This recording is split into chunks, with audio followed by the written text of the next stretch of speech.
Hey, Satanico here for Godlovescomics, and this is part 9 of the Swamp Thing reading, Alan Moore's Swamp Thing, his entire run, seminal run on his first, I believe his first American comics series. And this, as you can see, is from issue number 46. This is number 4 of the graphic novel collection, or the trade paperback collection if you prefer. As you can see, this is by Alan Moore, Steve Bissette, and John Totleben. In the prior episode, we dealt with an incredible rumination on America's obsession with guns and gun violence, dating back to the very settling of America all the way up to present day, still as relevant as it ever was when this was written.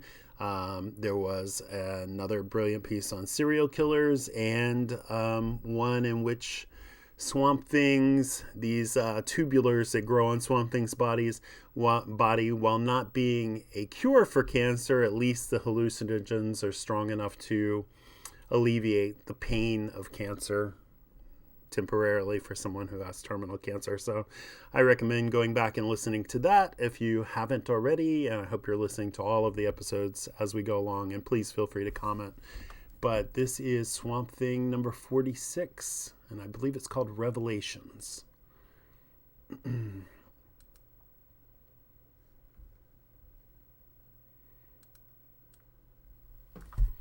The third angel blew his trumpet, and a great star shot from the sky, flaming like a torch. The name of the star was Wormwood. Revelations 8:10. Something was eating the sky. Everyone who's ever hoped to be long dead by doomsday looked up, and the feeling in their stomachs was just as they had always known it would be. It seemed unfair, but then it had to happen in somebody's lifetime. Kind of funny because there are always people saying Judgment Day is coming. They're always classically those people there on the corner with their signs, Doomsday is coming, Revelations is coming, Judgment Day is coming. And so, it never, of course, happens, but it had to happen in somebody's lifetime. And these people are sort of getting what they didn't want, but always dreamed of. Substance and space melted before the awful assault of nothing and nowhere. Time buckled, collapsing in upon itself, future and past embedding in the present. On Main Street, cutlasses sparked against the anti-rad armor as the world ended. Pirates, strangely enough. Pretty much everything, past and present and future unfolding upon itself, is Alan Moore's incredibly unique vision of Revelations. In back alleys filled with the firelight and pandemonium, the leather-skinned predators of two eras battled amidst the stench of garbage and gasoline and roasting lizard meat. A 97 Model Ford Basilisk skidded through a flock of bewildered dodos, killing several. Dodos ended up being extinct. And it looks like they're no matter what, they're going to end up being extinct, no matter what the future. And the disco Neanderthals rolled screaming on the fluorescent white dance floor, bowels emptying in terror. It was the best of times, it was the worst of times, and it was all of them at once. Clever. It was the end. Sale, crazy day, Macy's sale. And in the end, there were not words enough to encompass it. I guess that's the giant squid is Fulu or Chulu. I'm never sure how to pronounce that. And that is Alan Moore right there. I'm pretty sure. Intended to be Alan Moore. That's all, folks. Okay, that's funny as well. This guy's a stutterer, but of course that was kind of a play on Porky Pig's famous, I think it's Looney Tunes sign off. And this is John Constantine and a sort of band of misfits who I think sort of see the future. And of course, Swamp Thing himself. Same creative team. And as I said, this is called Revelations.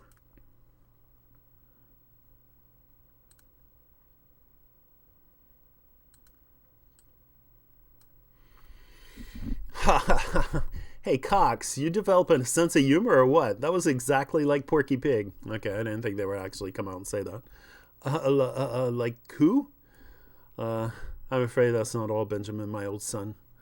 Far from it. The real crunch is yet to come after all these fireworks have blown over. That's what we've got to get ready for. Benjamin, your job is to keep contact with Sister Anne-Marie in London, in case she finds Judith. Ha! If the penguin wanted to get in touch from London, she'd just shout. Frank, you'll be needed back in the last leg. So you go back to L.A. and wait for a couple of days. Give Cheryl a big kiss for me. Sure, tongues or ordinary? Just ordinary. Okay, so what about you and, the big guy? Well, our transport should be arriving any moment. In fact, you see that big thing that looks like a star right up there? I said, yeah, I see it. So what? You gonna make a wish on her or something?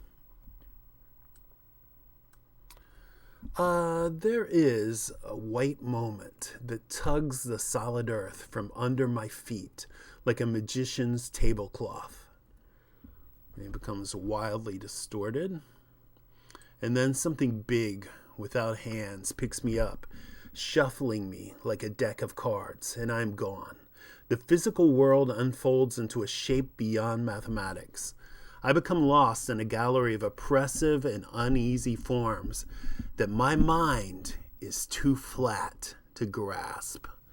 I try to close my eyes, but I haven't got any. Yeah, technically he actually doesn't have eyes, I think.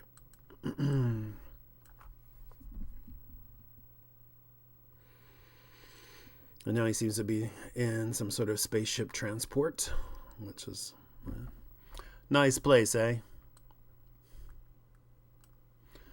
Constantine, what happened? We were on that hill. There was a flash of brilliance. And then there was... Where are we? We're on a satellite. It belonged to a bloke called the Monitor. He's dead now. Can't see the place lasting long without him, somehow. But why are we here? That chaos that we saw in the sky. The world is ending. I must be by the side of my wife. Well, it's kind of a revelation. I didn't know if they were technically married. The world isn't ending. It's the multiverse that's ending. Multiverse. A whole series of parallel universes, parallel Earths. Something's eating its way through them like a maggot munching through a stack of maps. Brilliant. In order to survive, the remaining worlds are being sorted, sort of folded together, making them stronger. It'll work. A lot of people will finish up dead, but it'll work. But if the world will be saved, then why? The material world will be saved. But there's more to life than the material world. Bloody hell. You of all people should know that. Now come on. The party's been underway for ages. Let's mingle. Party's been underway. And he opens the story right here, and you can see Batman, silhouettes of Batman, Hawkman, etc. This is interesting because, of course, this is a Crisis crossover. Crisis was a classic event. Of the 80s, and they, of course, had to incorporate Swamp Thing into it, and Alan Moore has brilliantly explained it all in this very short sequence. And kind of by saying, it'll work. A lot of people will finish up dead, but it'll work is more talking about this big crossover event than the actual world within Swamp Thing. So, but once again, he typically has done a brilliant job of incorporating very occasionally and very sparsely mainstream DC Universe characters into his greater story without corrupting it, which is no small feat. The room is full of people, a surreal and glimmering Mardi Gras of costumes and semblances too strange to be costumes. Come on, don't be shy. A golden man stands above the multitude and explains what Constantine had already told me concerning the merging of the earths. His name is Luthor. It ripples through the crowd, a whispered undercurrent of surprise and suspicion. Luthor. Something about the name brings a cold tingle of premonition. Sensing no immediate threat, I let go. A creature made of cold fog glares and drifts aside to let me pass. A feral child wrinkles his nose and draws back repulsed. That appears to be Commandy, which is pretty funny. He's, fit in all of these little, clever little additions from the DC universe that you probably wouldn't see normally, or I don't even think you saw in Crisis itself. Are these the inheritors of the earth? Are we to have a brave new age of gods and monsters? Commandy, Ambush Bug, Unknown Soldier, Enemy Ace, Adam Strange, Black Hawk. These are characters that are pretty brilliant that he's included these. Finding only strangers. Phantom strangers. Stranger, then you too are part of this. We're all a part of this, although like you, my active role will come later, when the clamor of the dying worlds is abated. I am uncertain of what my role is to be. I've traveled across America, witnessing horrors beyond telling, learning truths that have left me none the happier. How does this odyssey relate to this? The truth most painful to the heart is that which makes the spirit stronger. And it is the strength of the spirit that will be needed when the physical crisis is over. Couldn't have put it better myself. John Constantine, I heard that you had perished during the exorcism in Newcastle last winter. Nah, Kitty died. I was in a loony bin for a few weeks, but other than that, it went really well. The same Constantine, same black humor. Is there any other kind? Now, if you'll excuse us, I have to take our mutual friend here to see the man in charge. See you later. Oh, yes. You may depend upon it.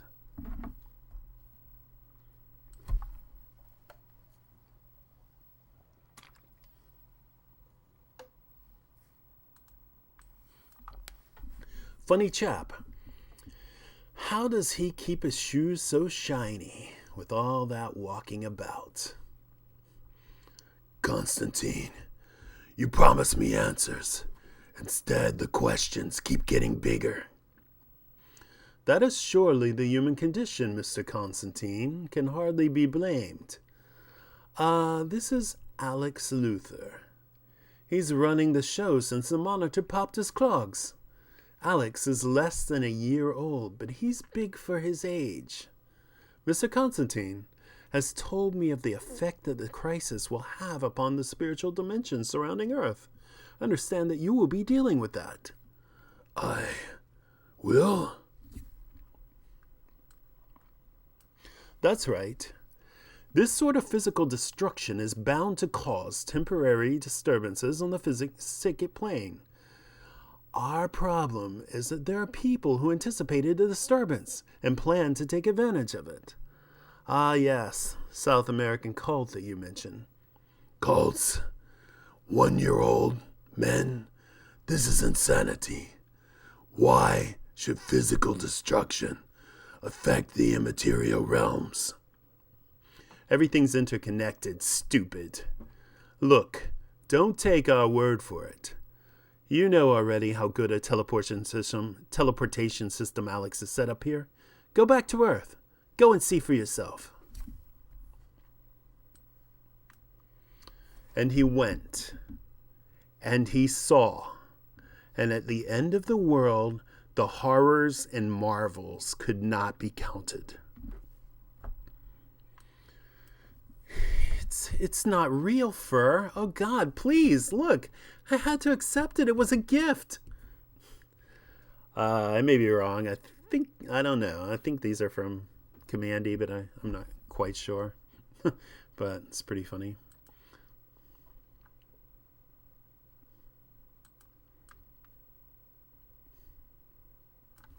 Adjusting rapidly to an unfamiliar situation, liver-eating Johnson and his mountain men had staked out the junkyard and were trapping attack dogs. Wow. At Crazy Eddie's, Clyde Barrows sat and watched the end of the film. He'd found over and over again on the VCR, wondering if he should tell Bonnie. It says Bonnie and Clyde. This is, yeah. That's funny. There was a laughter and weeping, and somebody was screaming for somebody else to hold their hand.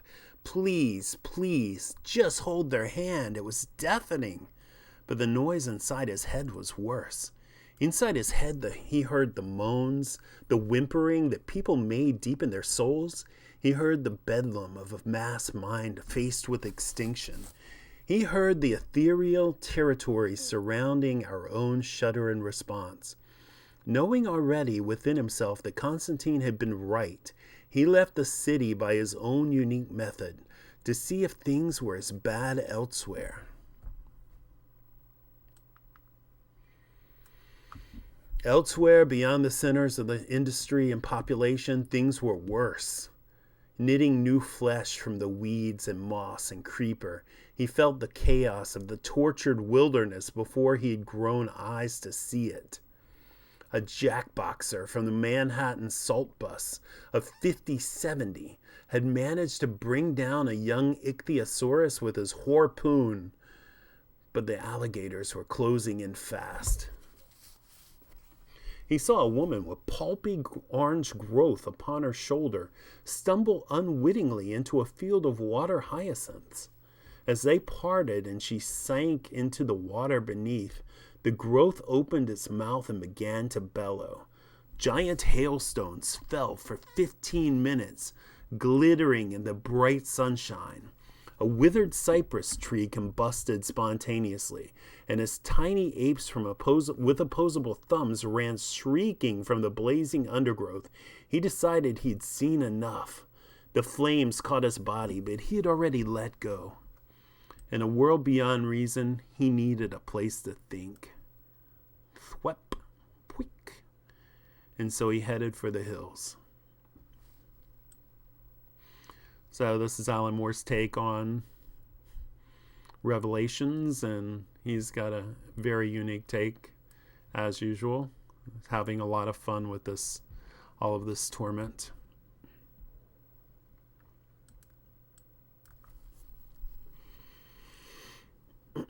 Well, what do you think of it so far?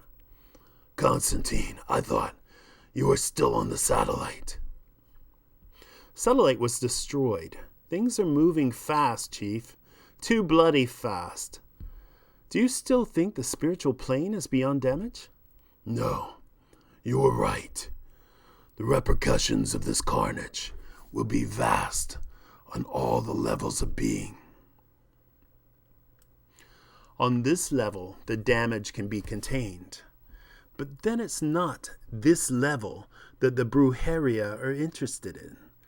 The Brujeria, are they the ones that have caused this crisis? Of course not. Don't you listen to anything? This crisis has been brewing since time began.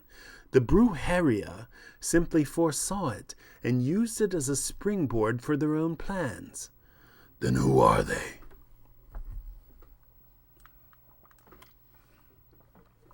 There is a secret society of male witches that have existed for centuries in the forest of Patagonia, at the southernmost tip of South America.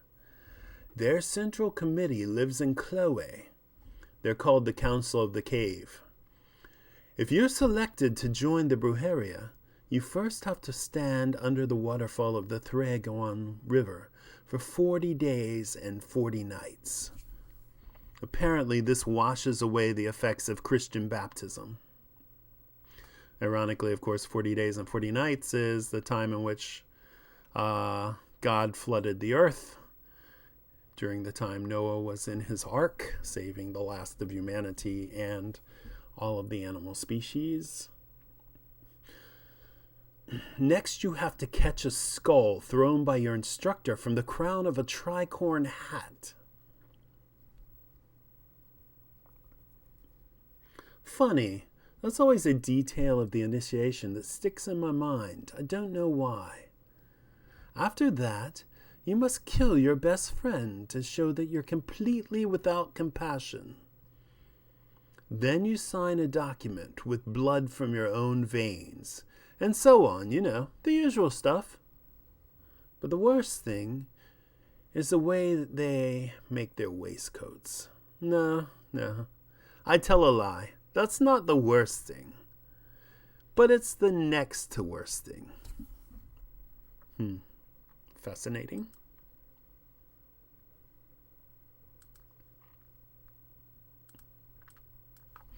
To make their waistcoats, they flay the skin from the breast of a recently disinterred Christian corpse.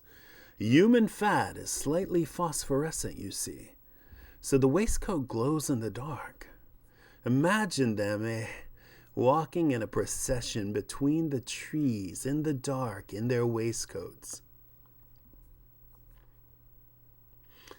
A little bit of a lost opportunity there visually for the artist. I think that panel could have been a little bit more magical and spectacular. You said that their waistcoats were not the worst thing. Yeah, well, the worst thing is, look, are you sure you want to hear this? It's just, never mind. The worst thing is the Invunch. The Invunch is the guardian of the cave. A few months ago, one threw a girlfriend of mine out of a window.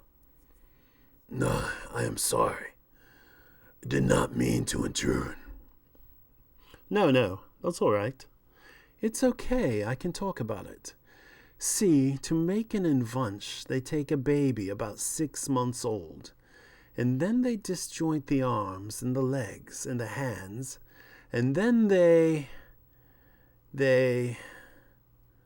Look, I'm sorry, I'll tell you some other time, okay? I've not been sleeping much lately. I'm a bit wobbly. First time we've seen any vulnerability from Constantine. There is some burden having all of the knowledge that he has, of course. And his eyes even watering up. That's surprising. Anyway, I'm sure you get the picture. They're bastards. Evil, poisonous, murdering bastards. They saw this crisis coming and they've been building up it slowly, getting everybody in the right frame of mind. Using their influence, they forced the dark stuff of the surface all over the world. I only showed you the trouble spots I thought you could learn from. Each incident has increased the general belief in the paranormal by degrees until the whole psychic atmosphere is like a balloon ripe for bursting. Belief is power, and the Brujeria intend to use that power to accomplish something monstrous. In your travels, you've seen something of the blackness within this continent. It's important that you understand all you've seen, because later that understanding will be vital. And you must also understand that the darkness you've seen in the heart of America is not a fraction of the darkness that the Brujeria hope to drag down upon us. Not a fraction.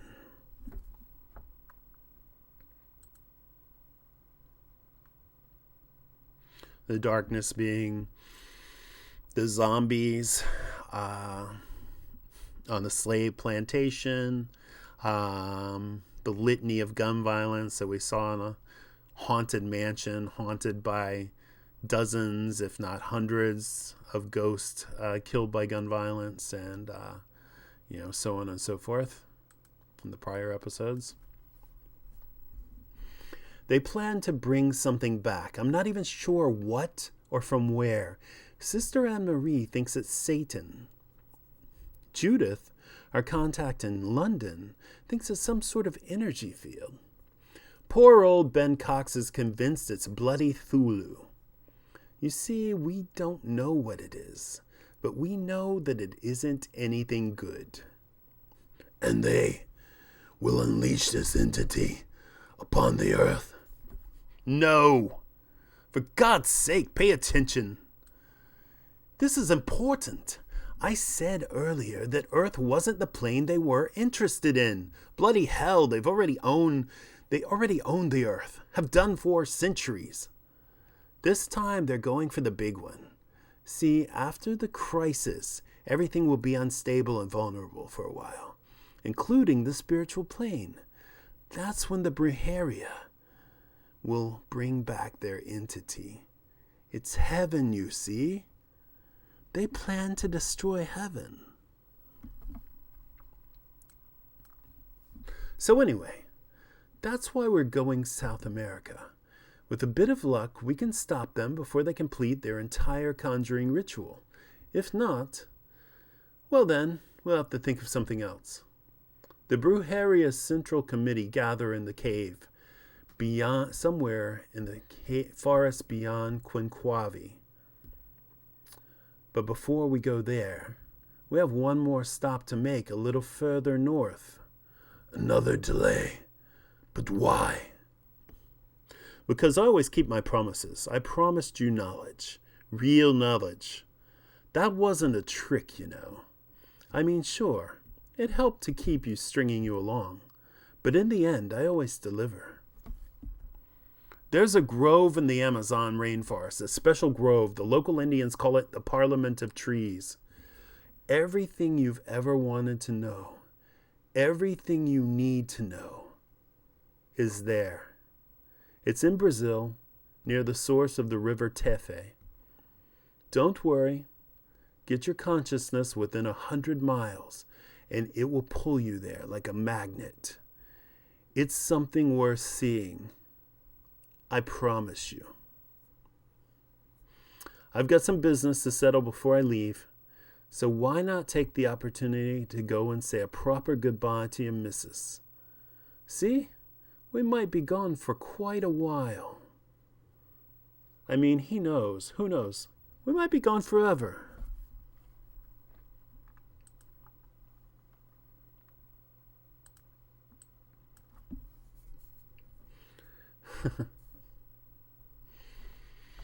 Again, looks like Alan Moore right there with anarchy symbol, a V for vendetta, maybe, symbol on a black t-shirt. He's sort of the antithesis, walking by the adults only to this nun who's clutching her cross. Sister Anne-Marie had been in London for a week visiting the filthy Soho nightclubs that stank like toilets, until her nose acquired a permanent wrinkle. Herpes 2000. There was no sign of Judith.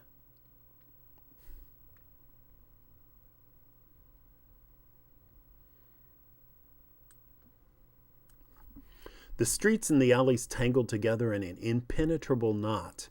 Wardour Street, Berwick Street, Queen Anne's Court, emerging onto Charing Cross Road by Foyle's Brookshop. She became aware of two things. Firstly, she was lost. Secondly, she was being followed. Wheeling around glaring, she could detect no one. A youth with cropped hair and lead-shot eyes noticed her looking and said something vulgar to his girlfriend.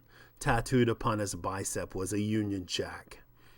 Confused, she turned away. Had she been mistaken, imagining things? Her hotel was off the side of just off Belsize Park. Perhaps she'd best return there. To avoid getting lost, she decided to take the tube from Leicester Square.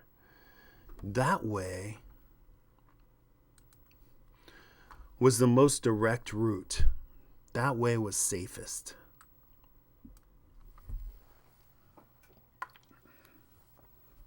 Boarding the first northbound train on the Northern Line, she was relieved to find her carriage empty and smokeless.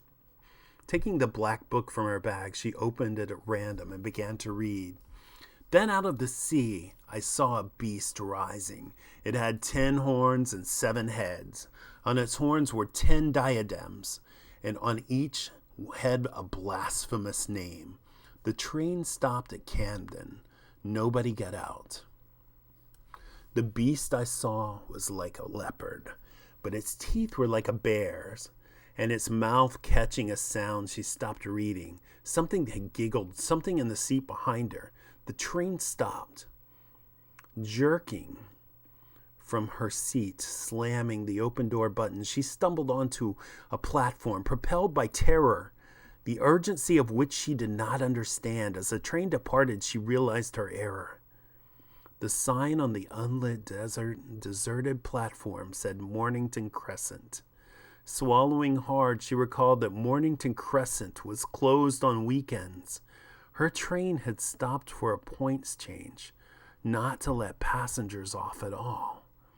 From the far end of the platform, from the empty shadows beyond the empty Nestle's chocolate machine, something snickered and began to walk towards her.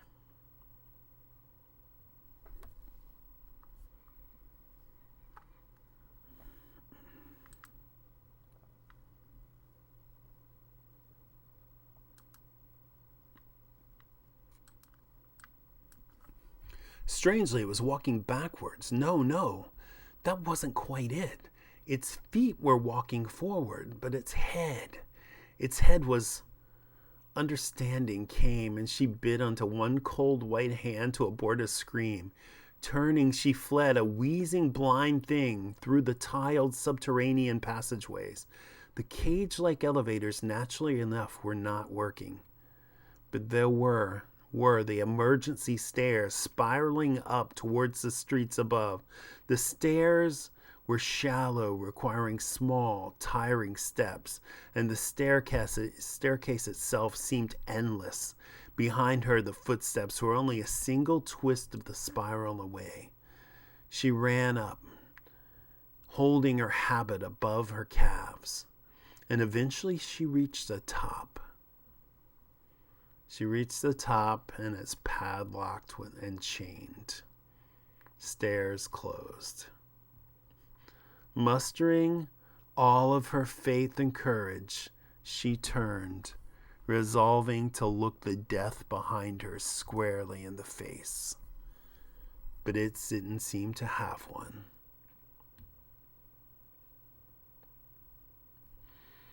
So it killed her. She was one of Constantine's cohorts. Not sure if this was sent by the Brujeria or not, but some of his cohorts are slowly being killed off, perhaps because they have more of an inkling as to what they are up to than anyone else, as they're all sort of telepaths in a way, or if that's the correct term. But no one can recall the memory of a time when the Central Committee did not exist. Some have suggested that the sect was in embryo even before the emergence of man. Perhaps the term Central Committee is a synonym for beast. Bruce Chatwin in Patagonia. Next, the Parliament of the Trees. Parliament of Trees. Okay, so that was good. The Parliament of Trees promises to be very good. Already love this cover. Swamp Thing number 47, and the cover is by Bissett and Toleben, but it looks like the art is by Stan Walk, who has done a stellar job already on fill-in issues, and Ron Randall, who also has done a stellar job.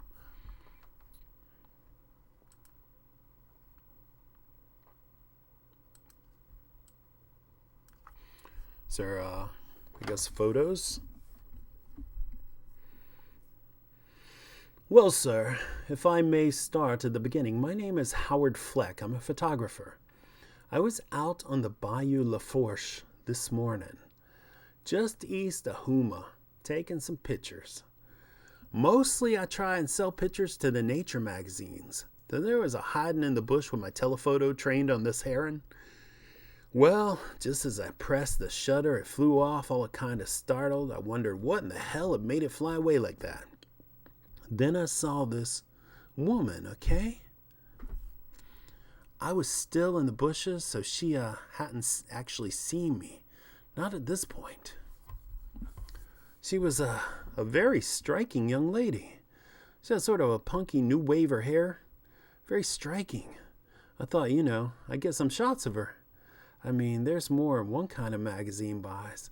Pictures, if you fellas catch my drift.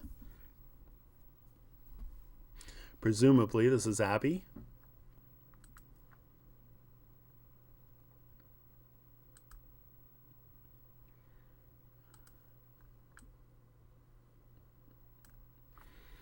I mean, naturally, I would have asked her permission after the event, but I didn't want to risk the spontaneity by telling her I was there right off. So anyway, there she was in the water, and I'm snapping away there. And then this awful wet, sort of green, black, maggoty looking piece of business just dropped right on her shoulder. I didn't know what it was. I'm trying to pan across to see right. I mean, it happened so fast, it could have been a snake or a gator or anything. I was so rattled. I couldn't get it on my viewfinder. I was right about then I got a whiff of its scent. It smelled like manure. I steadied the camera, and there it was. It was talking in this dreadful, slow, creaky kind of voice, but I didn't catch any of it. They were beyond earshot, so only the bushes could hear what they said or judge if it was proper.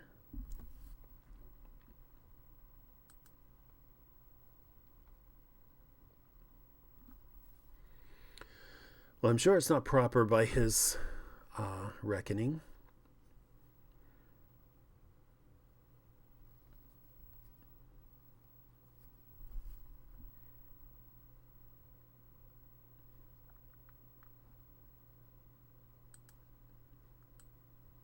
Woo, something smells strong this morning.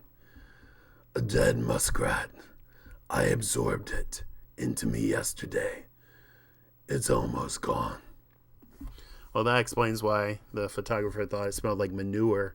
Because I was thinking, I don't think Swamp Thing smells like that all of the time, because Abby certainly hasn't mentioned it. Speaking of rats, I get a call from Constantine.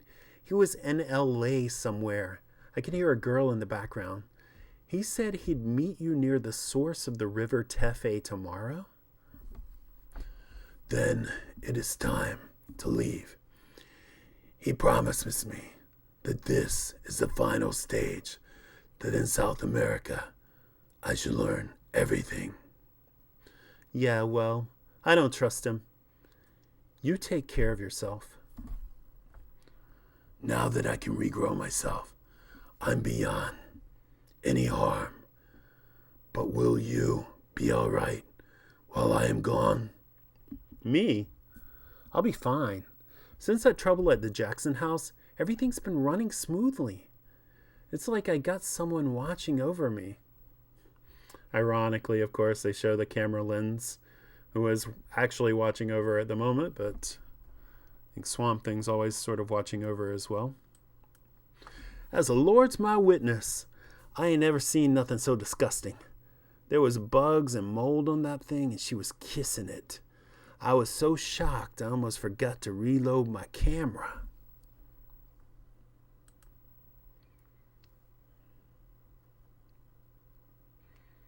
And this information can't hurt Swamp Thing, but I guess it could potentially hurt Abby and her career and her life among normal people. You've never traveled so far as South America before. Are you sure you can do it? I think so. Distance isn't the same when I'm in the green. It shouldn't take long. It will be worth it to unlock the secrets and mysteries that Constantine speaks of. Abby, are you all right?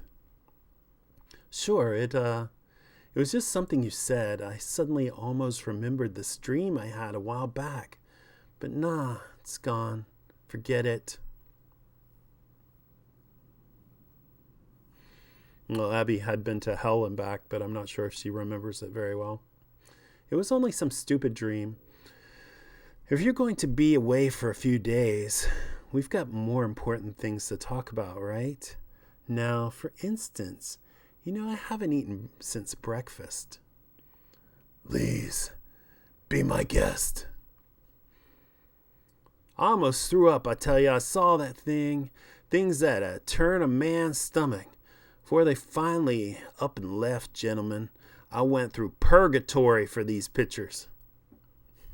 Hardly purgatory, but this final panel here is pretty suggestive, given that he's kind of holding his hand on her head. She's kind of ducking her head, and then he's got a very clear smile on his face. So pretty suggestive, but only that. So get away with suggestiveness without being explicit, I suppose. As I see it, you ought to be grateful I'm offering them to you first. Pictures like these, I could take them and sell them anywhere. Anywhere in the world.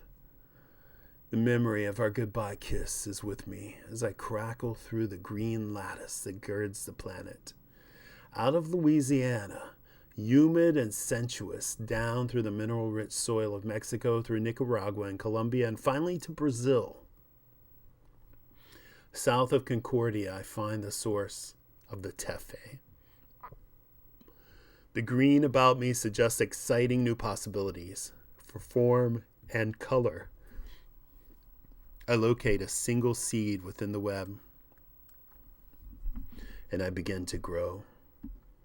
Squip thwop, sklitter, rorch, quack, flit, glutch, shelp, quick, quap, squawk, and Constantine.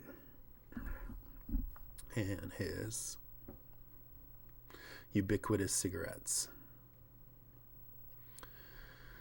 I think it's interesting they said new possibilities for form and color, so that means that maybe Swamp Thing changes form a little bit and adds a little color, and in fact he did.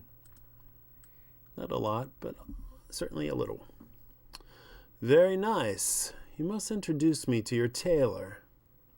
And also very punctual, I might add. Helicopter I chartered off only dropped me off 20 minutes ago, which is about as long as I could keep the locals pacified. They're getting very shirty about me. Being in the neighborhood and I don't talk their language well enough to reassure them. Still, you're here now, so I don't suppose they'll give us much back chat.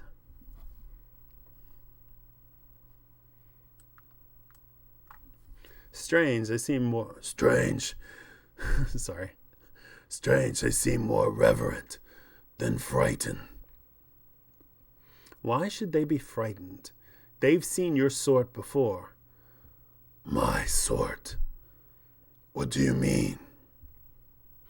Well, as the cover suggested, there is another very Swamp Thing-like creature among the Parliament of Trees who was even bigger than this Swamp Thing.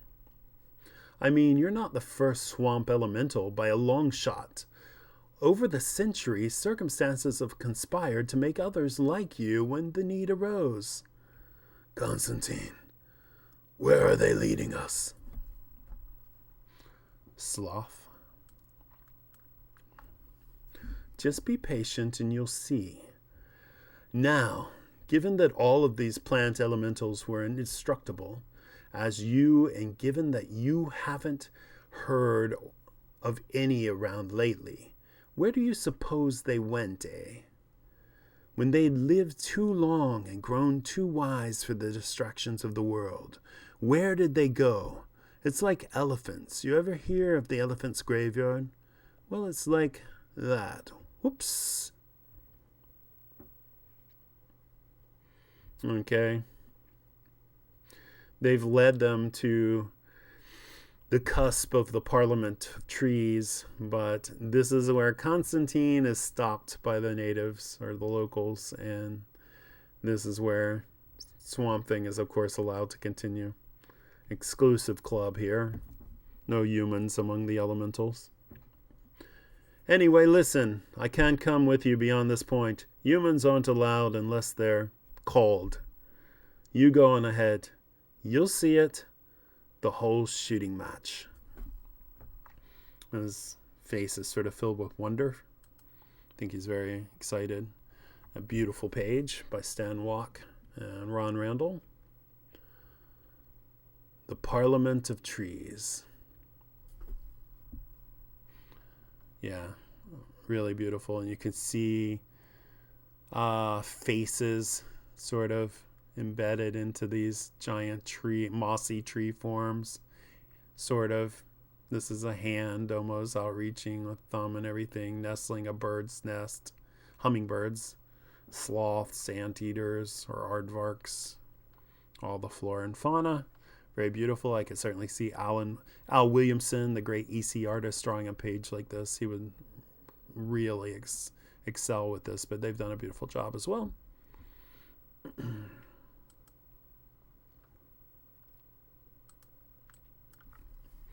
Hummingbirds hang in the warm blur of the ground fog, like bullets frozen in flight. In their perfumed garden, the rooted giants maintain a gigantic silence.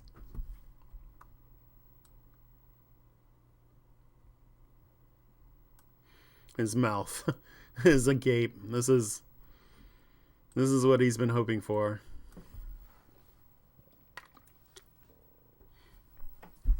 The afternoon light falls on shafts, golden and timeless, and I am touched by an unbearable nostalgia, a haunting sense of familiarity and déjà vu. I know this place. Any moment now, a parrot will scream. Each new texture, each lurid new color brings a pang of recognition. Every detail, every incongruity. A model airplane hangs from a branch tied with a thread. A breeze tilts its bright plastic wing, and I know an inexplicable sadness. High above, the vivid red shriek of a parrot splashes out over the green of the treetops. Can it be then? Am I home? Only the giants, huge and mute, continue to disturb me. Is this how they have chosen to spend eternity? Motionless, unspeaking, rainwater pooling in the sockets of their eyes? I was told that I would find answers here. I've found marvels. I've found a garden of enigma and a graveyard of legends. But no answers. Not yet. No questions? A look in his eyes, close up.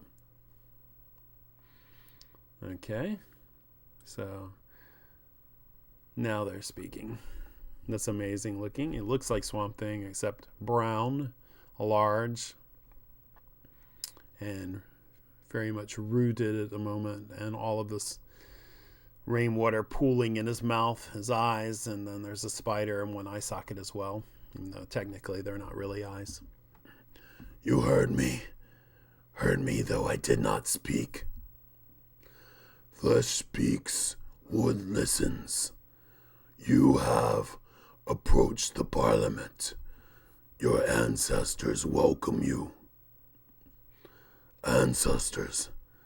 But how can I have a lineage when my creation was an accident? Fairly certain they'll say that wasn't an accident at all. Spring follows winter, autumn follows summer. There are no accidents. You are a necessary creation of the world, as are we all. But I was not born plant elemental. If that is truly what I am, my consciousness is borrowed from a dead man. I'm not like you.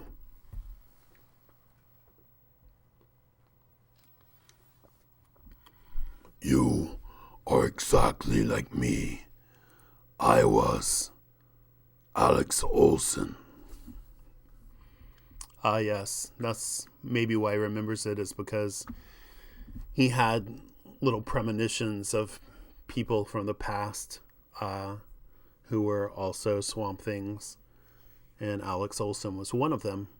The world, when the world is in trouble, it essentially summons an elemental Swamp Thing as a protector, but usually a human is sacrificed to provide consciousness, maybe so that the plant being that is the Swamp Thing elemental can coordinate and communicate with the human world.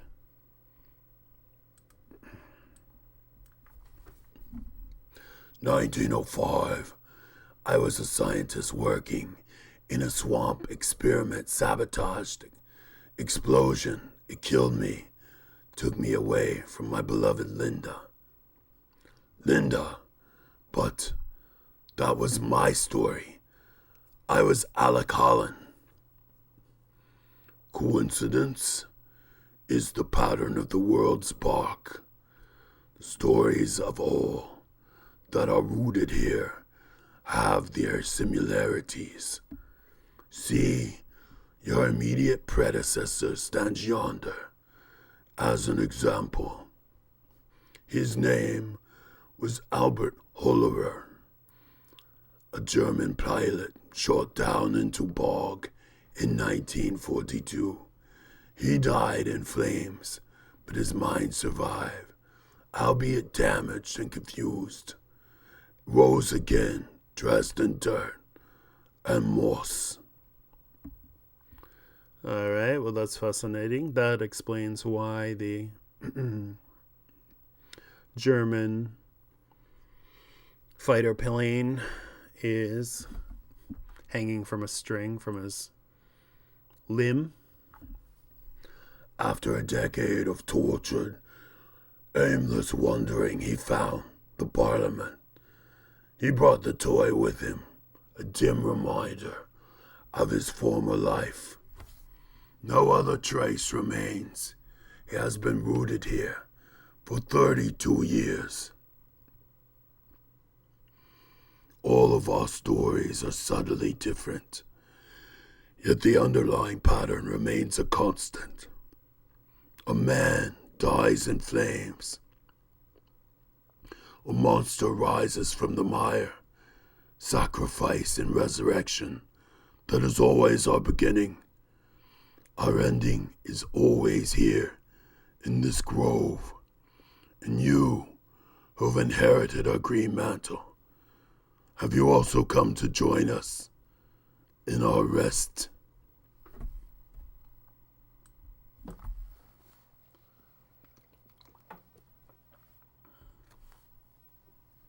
Hard to read that expression, whether it's peaceful, happy, or sad that, in fact, he has not come to join them. He has come to learn, but even this grove can't always be safe forever, so...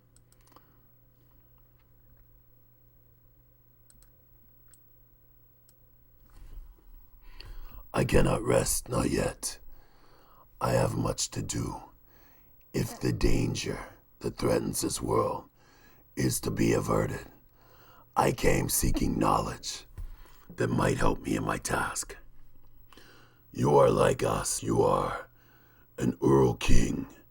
Knowledge is not your birth. Knowledge is your birthright. You may address the Parliament.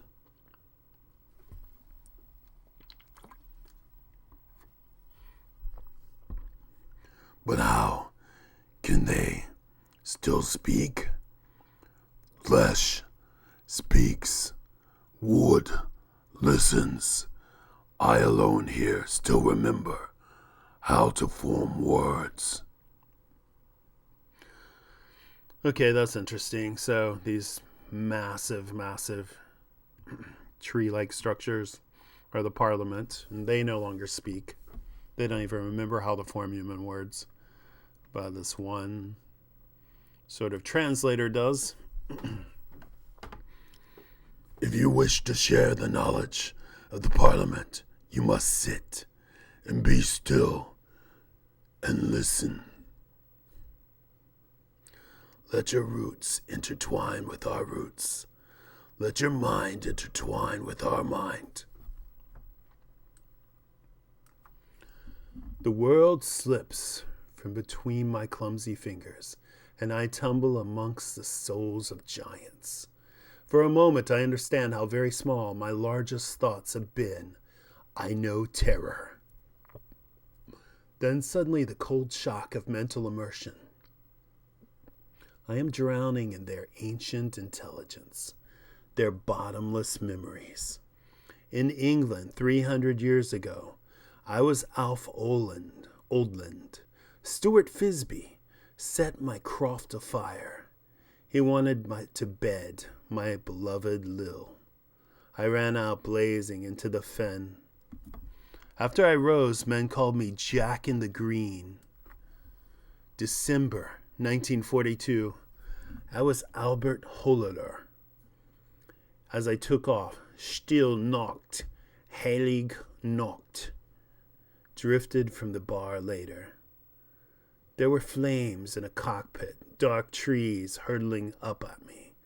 I called my wife's name, twice. In old China, they called me Ghost Hiding in the Rushes. In prehistoric Africa, I was Great Earl, and the elephants ate from my hand so many times, so much knowledge. Always funny, if you look here in the very far right bottom corner, that is clearly Man-Thing. Marvel's answer to Swamp Thing. And both of these, Swamp Thing and Man-Thing, can find their origins in a character called the Heap from the Golden Age, who appeared in Airboy comics in the 1940s. FYI. They understand so much about this curious vegetable form of ours, how to use it to its fullest potential. I see now how limited, how human I have been in my thinking. The ability to regrow, to travel effortlessly in the green. This seemed marvelous to me. There is so much more, so much I had not imagined. I have restricted myself to one size, to one shape. I've never attempted to animate dead or carven wood with my consciousness, never thought to manipulate insects with my scents and juices. So many possibilities. Each fascinating hint, each dazzling new concept leads me deeper into the unmappable continent of their mind. Something about multiple body control. Something about time travel. Could it be I venture further, and at last they notice me? After imparting all of that information, finally he's aware enough for them to acknowledge or notice him. But this suggests a whole realm of new powers for Swamp Thing, and his ability maybe to control insects with his, sense, and obviously they're hinting at time travel and his ability to change his shape, because of course he doesn't have to form the same shape every time. So opens up a whole new world of possibilities. Thanks to Alan Moore. Thanks from all the writers who would follow in his footsteps and try to write this character even a fraction as well as he already has. What is it? A new mind in the Parliament. It is very young. What does it want? Okay, that's the Parliament thinking amongst themselves about Swamp Thing's presence now that they recognize it. Eternal trees, please forgive this intrusion. I came seeking knowledge. A great danger threatens. I must know how to use my power to its best advantage.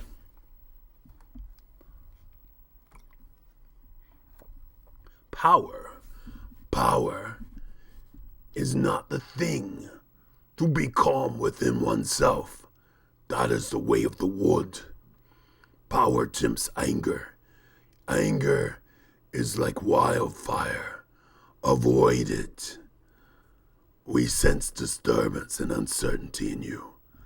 Why so? I do not know. I have traveled this country and seen much that is evil. Its presence, it preys upon my mind. I wonder if nature can be just to allow such things. Flesh doubts, wood knows. If you wish to understand evil, you must understand the bark, the roots, the worms of the earth. That is the wisdom of an Earl King. Aphid eats leaf. Ladybug eats aphid. Soil absorbs ladybug. Plant feeds upon soil. Is aphid evil? Is ladybug evil? Is soil evil? Where is evil in all the wood? In other words, it's just a normal cycle of life. They're all integrated, and there is no evil amongst the wood, and essentially no evil in the environment. But man, I think, is capable of introducing evil, which is the problem. But I do not understand how this is to help me. The Parliament has spoken. The audience is concluded. But I still have so much to ask. So many questions. And he sort of wakes from this trance state, and he is no longer surrounded by the Parliament. Only this praying mantis. They shut me out, excluded me from their mind. Parliament has spoken. You had best leave now. But it was so brief. I was not given a direct answer. You were told to avoid power, to avoid anger.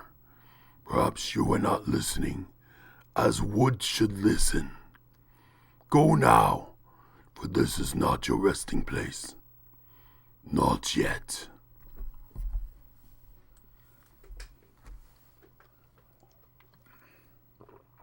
Well, what did they say?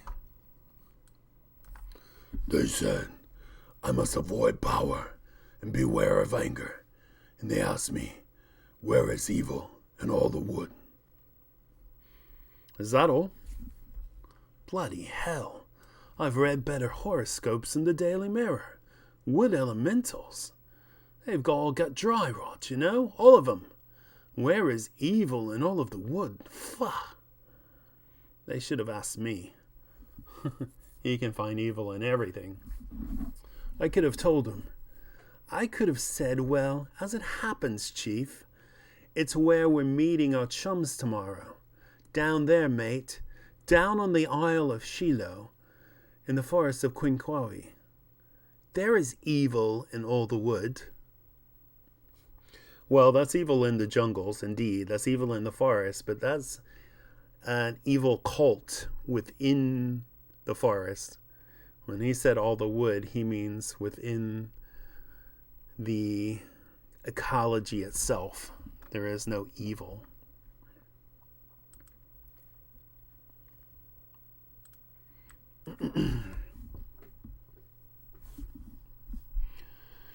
Hiding in a cave, wearing a waistcoat of human skin, planning the destruction of heaven.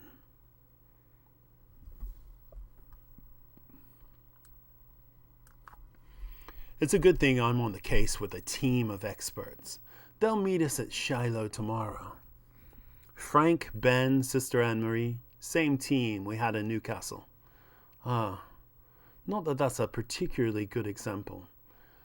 Yeah, Newcastle didn't work out very well for him because he ended up in an asylum, and he's saying Frank, Ben, Sister Anne-Marie. Well, Sister Anne-Marie is definitely gone. Judith is gone. We're down to Frank and Ben, and since they're not with Constantine, I would seriously be worried about their fates as well.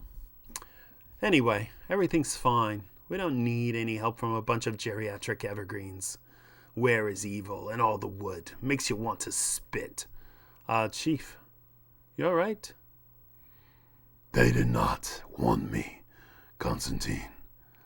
They were creatures like me, and they cast me out.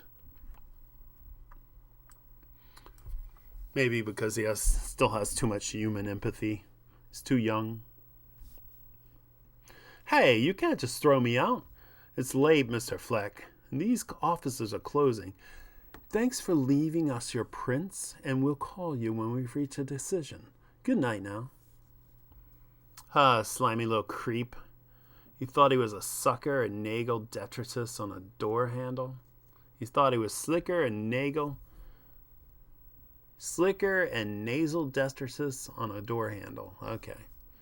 Slicker than snot, essentially, on a doorknob. What about his pictures? Should we use them? Nah. No paper sold outside a supermarket would use these. I mean, it's just a guy in a suit. On this one, you can see the zipper. Look, isn't that a zipper? I don't know. The anatomy's all wrong. What do you think, Marty? You keeping awful quiet. I recognize her. The woman in these pictures. Recognize her hair. You know how we sometimes have troubles with our little Sandra? And how she attends that Elysium Lawns place? This woman works there, looking after kids. Kids? Well, that gives us a parental concern angle. Too damn right it does. My Sandy goes to that place, and its staff spend their weekends half naked with guys in kinky rubber suits. Damn right there's a parental concern. I say we print and be damned. Well, there you go. As I said, there's no concern until, no concern for Swamp Thing per se. In fact, they even imagine they see a zipper on a guy in a suit. But the recognition of Abby affects her job immediately, affects her life and a life in the bayou. So that was always a concern. And that was the end of that issue. I think 47. Next up is The Murder of Crows, which after this issue of Multiple Trees Talking has been a murder of my voice. So, but we'll carry on because the Brujeria looks too interesting to leave off right here.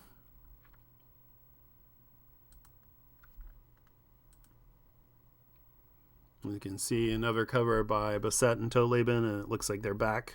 Or actually, this is not Bassett. This is just Alan Moore and John Toleben.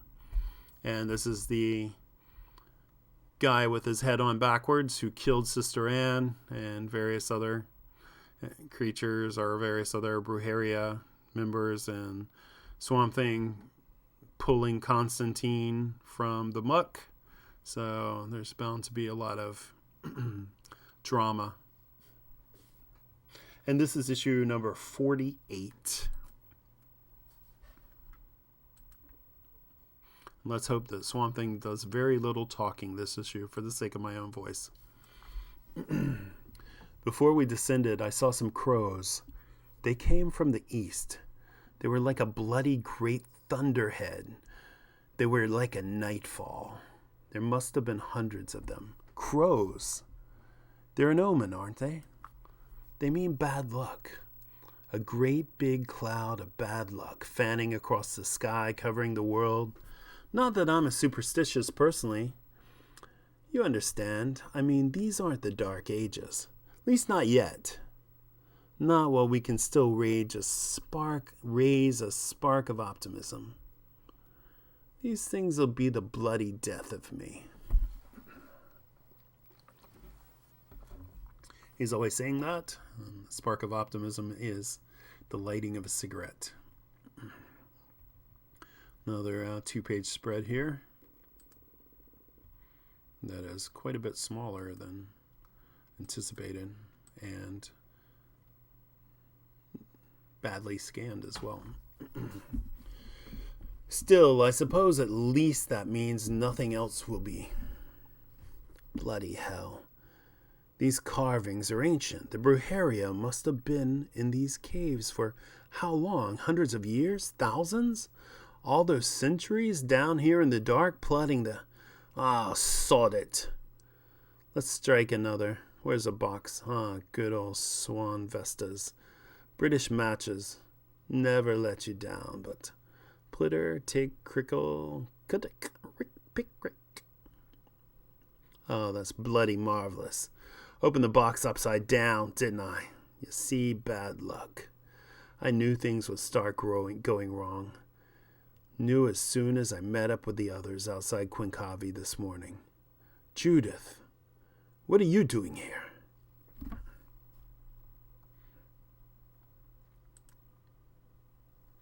Oh, thank goodness we're back to better resolution, as I can't read otherwise. Where's Benjamin and Sister Anne-Marie? Hey, John, it's okay. Everything's cool. Ben and the penguin are just... They aren't coming. I turned up at Benjamin's last week after arriving from England. His mother threw me out. Said she was sick of her Benjamin running around with funny-looking strangers. Bloody nerve. I visited Frank instead. Benjamin's mum won't let him come out to play, eh? Stone me. This is bloody Newcastle all over again, ain't it? Where's Sister Anne-Marie? We don't know. Judy never connected with her in London, and... That's right. And Benjamin said he hadn't heard from her either. Brilliant. That's brilliant. So it's up to you and me and Frank up against a load of sorcerers you don't even believe in magic. Well, maybe I do believe. I can change my mind, can't I? You know, and what about, the big guy? I thought he was showing up. So did I. He's late. Bloody amateurs. You can't... I have been here since yesterday. He's just rooted and integrated into the ecology in a way that they didn't even notice. So he was prompt. Now, lead me to these caves. I would be done with this. He's a bit angry, desultory, and fed up with it all.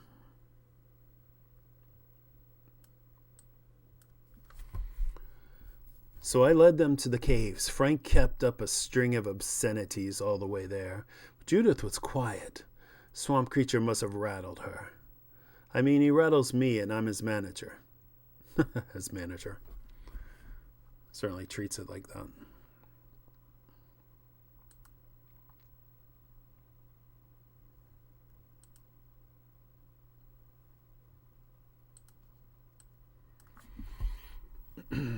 After about 20 minutes, we reached the cave mouth. Its smell reminded me of the last time I was in prison. They put me in a cell with a bloke who raped and tortured old women. He stank not of sweat or dirt, just of evil. The cave mouth had the same stench, only stronger. I hope everybody understood the plan. I mean, it was straightforward enough. The Swamp Thing goes into the green and erupts into their central chamber. Meanwhile, entering on foot, we others prevent anyone from escaping. Nah, nothing to worry about at all. Piece of cake. Child of 4 could follow these instructions. After the swamp creature took his leave, we followed as best we could, traipsing into the darkness. But before we descended, I saw some crows. It's no use. I might as well give up. I'll never find these matches without the flashlight. And the flashlight batteries packed in just after I split up from Frank and Judith. That smell's getting worse.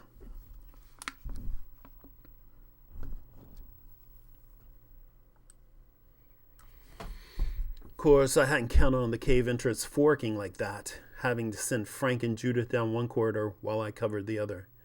It's just one disaster after another. Exactly like Newcastle. Funny.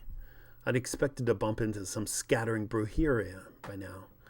The Swamp Thing must have reached the central chamber, but there's no noise.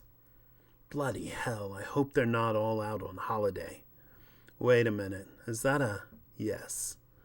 A light coming. Someone's coming carrying a lantern, or no, that's not a lantern. Oops. Oh, it's not a lantern. It's not a waistcoat per se. It's a human loincloth, I assume, that, again, glows in the dark. From the phosphorescence, I think he said, and human fat. Ah! So strong. Invunch. So strong. Hadn't imagined losing it. No, mustn't black out, but the pain. Where are all the others? Something's gone wrong. Something's wrong. Something's wrong in the green. That's Swamp Thing thinking. This wall, this black barrier, it prevents me from entering the vegetation and the soil surrounding the caves. It is a magical construction. I was expected. I should not have wasted time with the Parliament of Trees, receiving only their scorn, their useless cryptic advice. Now the drawbridge has been pulled up and I am too late. There must be a way in. Perhaps some plant within the caves remain unaffected by the spell. I search for a foothold, an untainted shoot from which I might grow. There's nothing. What am I to do? If I do not find a way, then the others will be at the mercy of whatever waits for them. Waits for them down here, down there in the dark.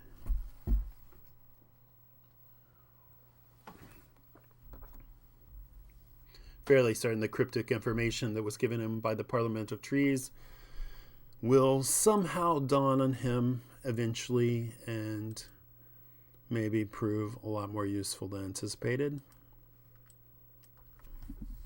Judy, keep the flashlight up. I keep tripping over stuff. Sounds quiet up ahead. The big guy must have aced those sorcerer dudes before they got off a shot. Maybe we won't be needed after all. Frank? Yeah. I was just wondering, Cheryl didn't mind me turning up at your place in L.A. and then taking off with you, did she? I mean, she hardly knows me. Hey, no sweat. She knows Constantine, and Constantine's buddies are okay with her. That's strange. Besides, me and Cheryl, we have kind of an open relationship. Know what I mean? Yeah, I think so. It's cold down here, isn't it? Could you put your arm around me just to keep me warm? Hey, my pleasure. Is that better? Listen, you're probably right about us not being needed. Why don't you put down that gun and let me switch off this flashlight for a while? What? What, are you kidding? You mean here? Well, that's not probably Judith. Sure, why not? Scared of the dark? You're crazy. Hey, listen, what about Constantine? Constantine can take care of himself, Frank. How about you? Oh, hey, Judy, what are you doing? It feels... Oh, there, Frank. I knew you'd like that. Uh... Okay. Ah, he wakes. Constantine.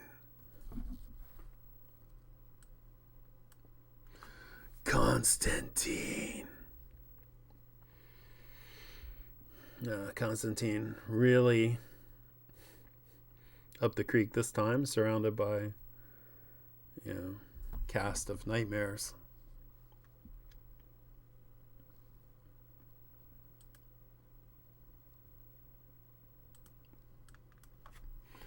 Constantine. Where am I? You are amongst your enemies.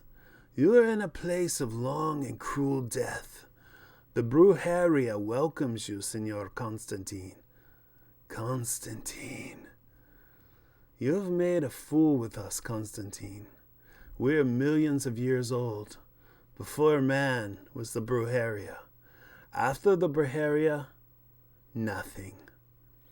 You have not respected us. Now for you is only horror left. The creature that you walk with has failed you. Nothing grows here to lend him form. Our power, stronger than his, bars his way. Oh yeah. Well, listen, mate. You're finished. See, I'm not alone. I'm sorry, John. Yes, you are. Well, that's Judith, and she offed. I think Frank was his name. Sister Anne is dead. Swamp Thing is locked out, and Constantine is locked up. So, yeah, things are pretty grim. Judith, what are... Oh, no. You haven't. I had to, John. The Unwunsch caught up to me in London. They gave me a straight choice between joining them and what happened to Emma. They're conning you, stupid. The Brujeria is all male. Women can't join. Not as a full member, no. But chosen women are allowed to join as Valadoras, special female messengers. They say I'll have the power to turn into a bird, John. They're entrusting me with a sacred mission. Well, that must be very nice for you.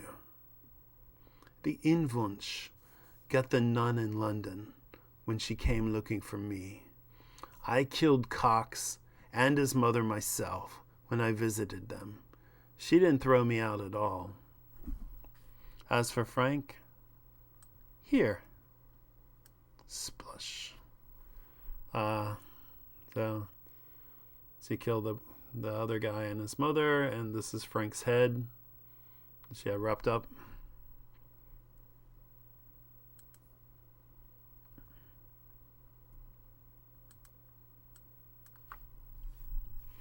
Ah, Frank, oh mate, what have they done to you? Please, Judith, don't do this. They're using you. Do you understand what they plan to do? Yes. They're going to bring back the original darkness and smash the throne of the divine pretender. After that, it'll be a new universe, and I'll have a place in it. The fear, uncertainty, and belief in the supernatural, which will precipitate the event, are at their peak. They're distilling the essence now from all the old men's anxieties and women's dreads and children's nightmares. They're stirring this like a pot across the United States. Always has to be the United States. Soon it'll all be over, except for you, John. For you, it's over now. Hey, White. Splash, splitter. Okay, they're spewing, I guess, mud hopefully just mud and liquid, not acid, into this pool that he's chained up into. Judith, you're out of your depth. They'll kill you anyway, you silly bleeder. Judith, ignore the dead one. It is time, daughter of us. All remove your robes. Then this is it? Will I really become a bird? Use your head, Judith. Humans can't live in their new universe. What are you going to do for company? Snuggle up to the Invunch? Yes, you will become a bird. Take this root into your mouth and chew it very slowly. It is soft and bitter. Judith! I'm starting to feel funny. The taste of this stuff, I think I'm going to be sick. It's good. You must vomit the intestines out from the body. Here is a bowl for catching them. Vomit your intestines out. Oh, that's horrific. But I was... Good, very good. Into the bowl. Must go into the bowl. Oh, God, Judith. There.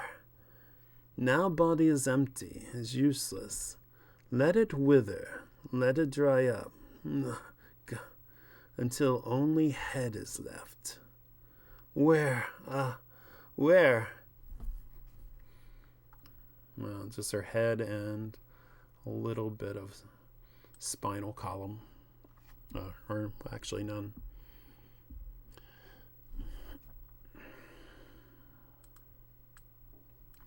Now, you're to sit and not be afraid, ready to receive the essence.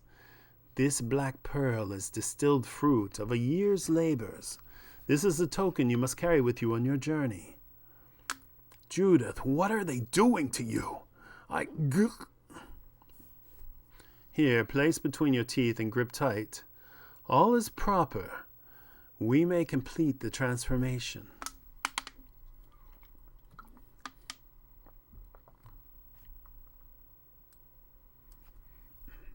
To commence, you must let the new legs grow.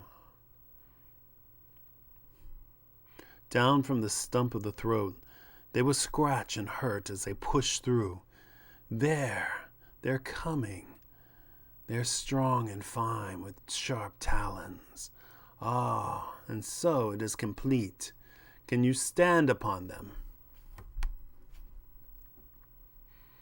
Now this is Swamp Thing reforming, but with the dialogue related to Judith, who is also reforming in this terrible, terrible form. No, very well. For correcting the balance, you must grow tail, peeling down from the back of the neck. Guk, guk. What troubles you? What are you trying to say? We are breached! In Wunsch! Oops.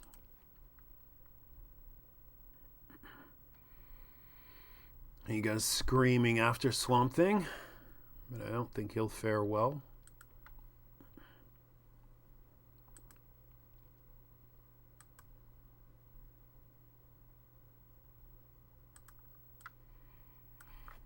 Come, we must hurry now. Your tail is almost formed. Next is the beak. I push your eyes back to the sides of your head, like so, giving the bird sight. Now let your nose melt, fusing with jaw, mouth. What's happening? Somebody stop the transformation. Constantine. Don't bother with the rest of the filth, you great pillock. Stop the Grand Master. Don't let him change her into a bird or we're... Blup, blook. Your feathers form. Feel them bud forth from brow, from cheek. Luck, luck. She is transforming actually into a bird.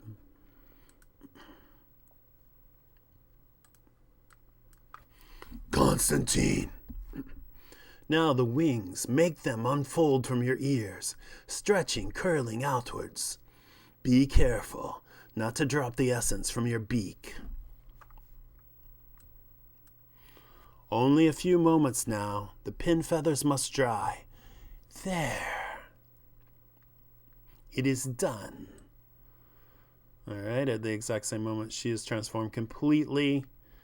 Swamp Thing rescues Constantine from this murk that almost drowned him.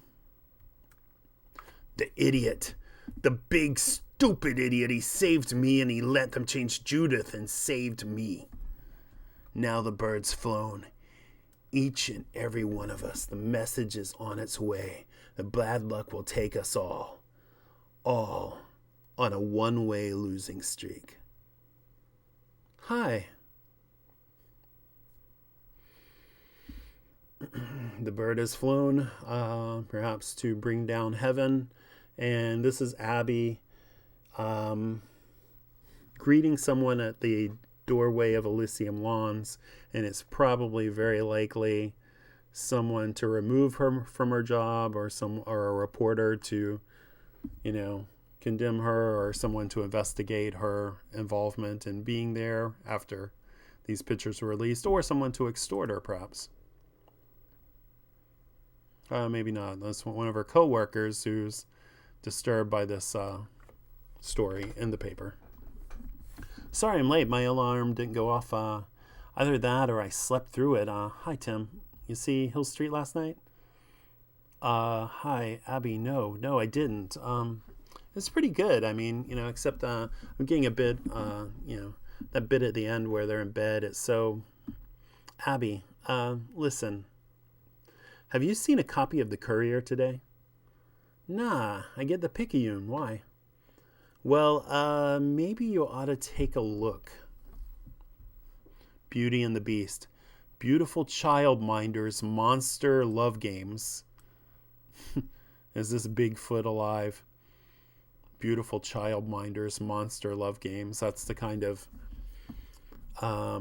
lurid headline that Alan Moore is all too familiar with from British tabloids. Oh, Jesus.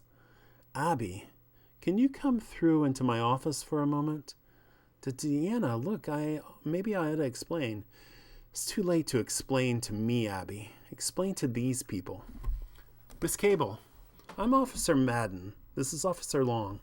I'm afraid we have to ask you to come with us. Deanna, what is this? Is this a joke? I have to inform you that you have the right to remain silent.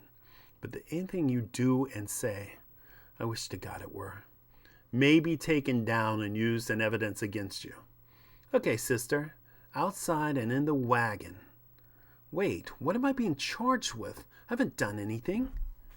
Haven't done anything? Lady, you're a sex offender. You work with kids and you haven't done anything? Listen, I've known guys who do it with animals and laundry, but you make me sick. Easy, Peggy. Listen, we can't prove these pictures are genuine. This past year, we've had reports all over the state describing the thing in the picture. Courier thinks it's a guy in a suit. We don't. You see, you lady, you're something else. You've been out in the swamps shacking up with something that ain't even human. Probably been doing it for months, nice and secret. And you got unlucky. One time somebody was out there around with a camera. Now we got the whole story in black and white, although from where I'm standing, it's mostly black. Next, the summoning. And that will conclude this reading. Reading number 9. Abby now in legal trouble from the scandal. Swamp Thing and Constantine still in trouble among the Brujeria, and Judith turned into, I think, a crow, but certainly a bird, sent off perhaps to initiate the fall of heaven. I'm not sure.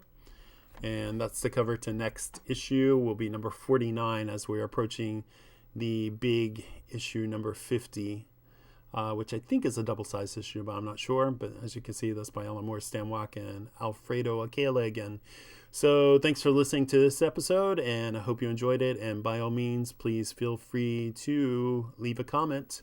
Thanks very much, and see you next time for episode number 10 of Alan Moore Swamp Thing. Goodbye.